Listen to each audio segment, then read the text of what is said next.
Hi, it's Julian Mellor from propergolfing.com. Do you ever struggle with this shot when you're chipping?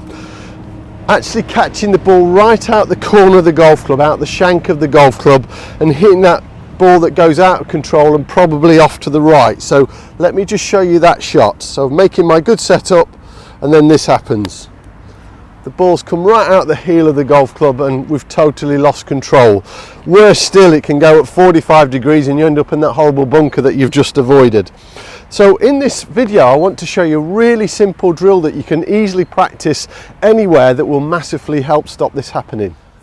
Now, just before I show you this, if you are serious about your golf game and you really do want to improve it in a structured way, you should be signing up to propergolfing.com. As part of your membership, not only do you get instant access to hundreds of videos in the library section, you'll also get monthly coaching sessions from myself, as well as a weekly Zoom webinar that I host. Tonight we've got record numbers joining. We're actually talking about gaining distance off the tee, and we've got people joining from all over the world who are going to benefit from these Zoom webinars that we host every single week. So if you are serious about your golf game, have a look at propergolfing.com. Now, onto this subject of stopping us hitting the golf ball out of the corner of the golf club, what's called out of the shank of the golf club.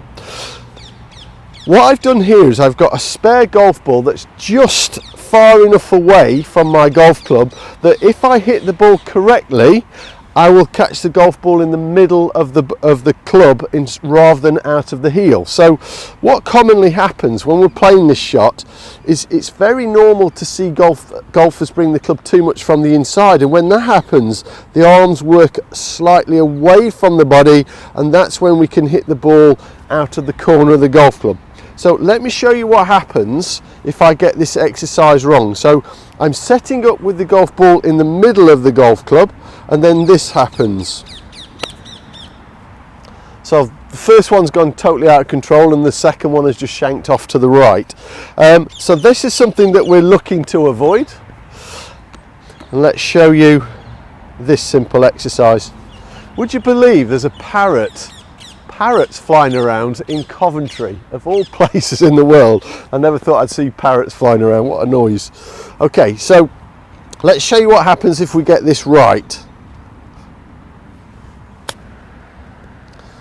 Can you see how the golf ball's just lifted up in the air? It's rolled towards the target.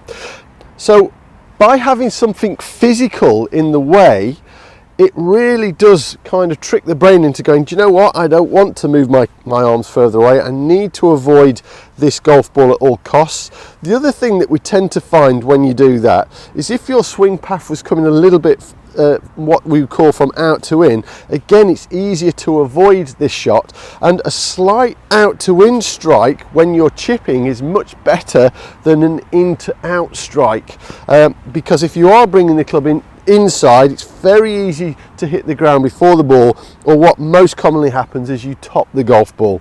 So this will encourage a little bit of a steeper backswing, which for chipping is never going to do you any harm, and that's enabling us to chip nicely underneath the golf ball. So if I get this wrong, bring the club to the inside, there's those two golf balls that we've hit that again are totally out of control. So I think within 5 or 10 minutes practicing this, I don't see any reason at all why you can't really improve your chip shots. See how easy it is now to just chip the golf ball up in the air, because I'm hitting the golf ball in the middle of the club rather than out of the heel. So give this a go. It's very simple to do, and even if you're hitting the ball out the heel with full shots, also do the same thing. So put the golf ball just far enough away so that you should miss it if you've made a good swing, and really see what happens to your ball strike. It's never going to do you any harm, this exercise. So I hope this has helped, and I look forward to reading your comments and letting me know how you get on. Thanks for watching. Bye.